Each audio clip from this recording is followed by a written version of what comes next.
My name's Gavin Grewal. I'm a solicitor at White Dalton Motorcycle Solicitors, and I'm joined today by Robert Dransfield. I'm also one of the solicitors here at White Dalton. We've got a case to talk about today, which is actually one of my cases, and there'll be a follow-up video with a case that you're involved in. I guess let's roll the video so the viewers can see it. What we've got here is the A2 in London, and I have to say that vehicle that struck the biker failed to stop, left the scene. So it's a traditional filtering video. Biker is going through the centre of traffic when a car decides just to change lanes, I'm pretty sure without any indication, but more importantly, leaves the scene. So I remember taking the call on this video, and the biker spoke to me initially and said, I need some help, what do I do?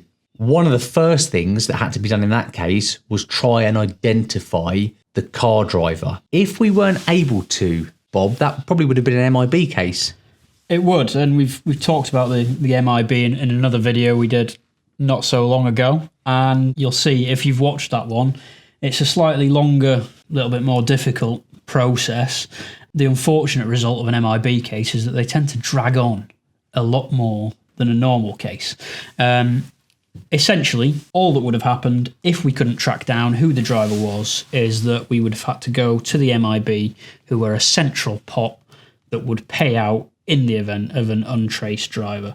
But if I remember correctly, that's not what happened here, because you pulled some interesting stunts to track down the driver. Well, yeah, so what happened? I have to say, this involves the Met Police. Now, the Met Police, as of late, have been getting a really, really bad time, a lot of negative publicity. But around the corner from this accident was a Metropolitan Police biker who heard the accident come out on the radio and decided to go and pay the scene a visit.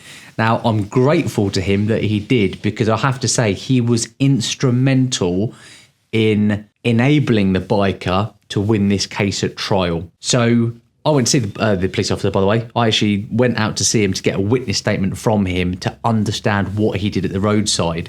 So the viewers at home, when they're watching this video, if they can pause the video, you might be able to make out just a few digits of the registration number plate of the Audi. That's precisely what the police officer did, and he was able then to go to an ANPR bureau, ANPR being automatic number plate recognition, who have cameras on the A2, and they were able to tell him at that time, at that date, within a 2-minute window, that only 5 vehicles had passed with a similar registration, and only one of those was a grey Audi. So he formed the opinion that I've got the driver, I know who it is.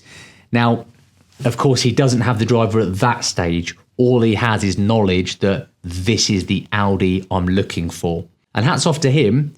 He then visits the registered keeper's address, speaks to the lady driver, who admits that she may have been there. She doesn't outwardly say, yes, I was there.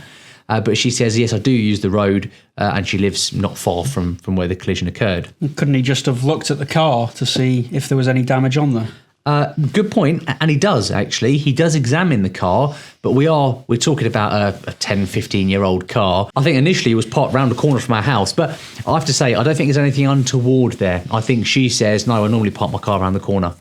Going back to your damage point, there was damage he saw on the left arch, which is where you'd expect the damage to be, but he said, you know, he didn't have enough evidence to prove that was paint from a Suzuki motorcycle.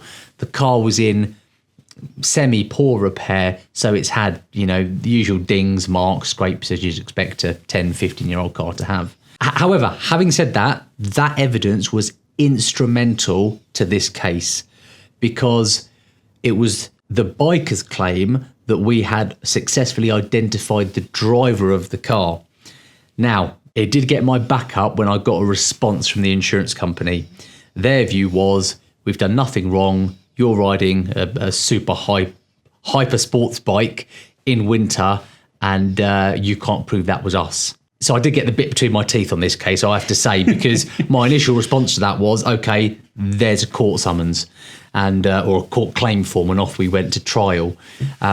So this case actually went to trial before a district judge, and the judge found that she was the driver at the time. Based purely on the video, the officer's statement. So he didn't form the opinion the officer had made a mistake in his investigation. Crucially, the insurer for the other side did not plead any wrongdoing against the biker. They simply defended it on the basis that it wasn't us. So when I proved it was them... They didn't put forward that even if it was them, it was partly the biker's fault? No, absolutely not. Absolutely not. So at trial, when we proved that it was her on the balance of probabilities, they didn't have a second in to say, well, Judge, you did find it was us, but now we're also going to say the biker was partly to blame for the way he was filtering. And I have to say, that was the evidence of the officer. The officer went on to say, well, actually, it wasn't a great manoeuvre from both the car driver and the motorcyclist. The net result was it was a 100% win.